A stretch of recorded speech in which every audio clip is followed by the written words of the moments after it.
што ако едно општество не инвестира соодветно во образование, во развој на технологија, во истражување, не може да очекуваме дека и на поле на дигитализација би биле на некое завидно место, така што генерално сме некаде сигурно подолу на листата на европски држави по однос на развојот. Се уште, нели, како придобивка на дигитализација се смета да можете да им се обратите електронски или едноставно да користите некоја услуга која што по дефолт некако би требало да биде електронски и најголем дел од процесите се уште не се дигитализирани.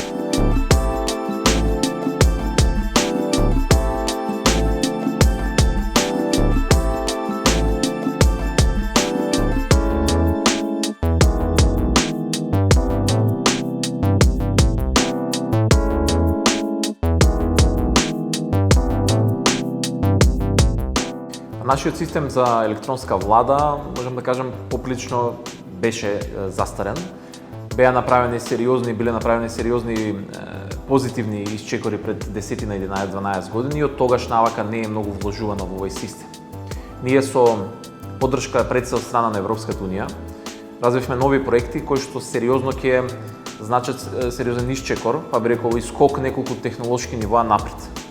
Првите резултати се веќе видливи, веќе го имаме функционален електронскиот регистар на население, кој што е основата за новиот национален портал за електронски услуги, исто така кој што ни изготвен и ние ќе го пуштиме во функција, ќе го промовираме во јавноста веќе во текот на овој месец.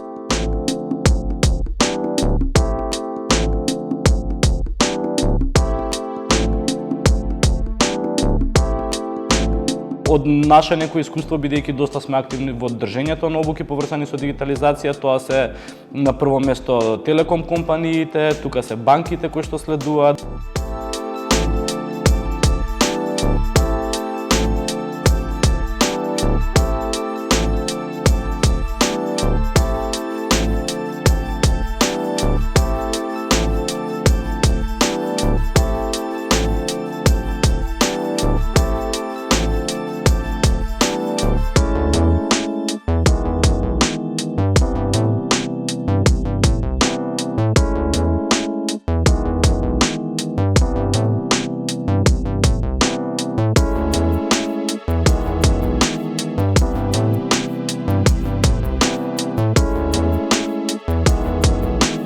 Да речеме, јавниот транспорт може лесно да се оптимизира со помош на data science, со помош на предиктивни некакви модели, во делот на здравството, на детерминирање на соодветни термини, во однос на многу други аспекти, во однос на банкарството, за однос на ризични кредити или пласмани, во однос на осигурувањето, во делот на откривање на измами во осигурањето.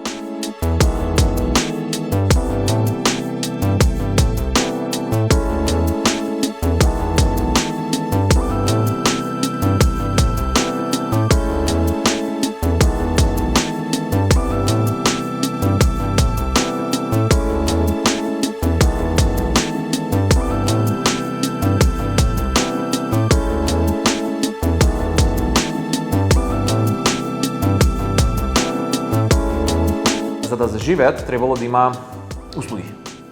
Значи, граѓаните треба да имаат побарување од институциите. А тоа без електронски идентитет, без електронскиот регистар на население, без овој национален портал за електронски услуги, кој што ќе биде единствена порта со која што граѓаните со единствена идентификација, со една автентикација пред системот, ќе се најавуваат кај сите институции, значи затоа го викаме single sign-on систем, не било ни многу возможно. Значи сега ќе имаме многу поголема и понуда од страна на институциите и побарувачка од страна на граѓаните.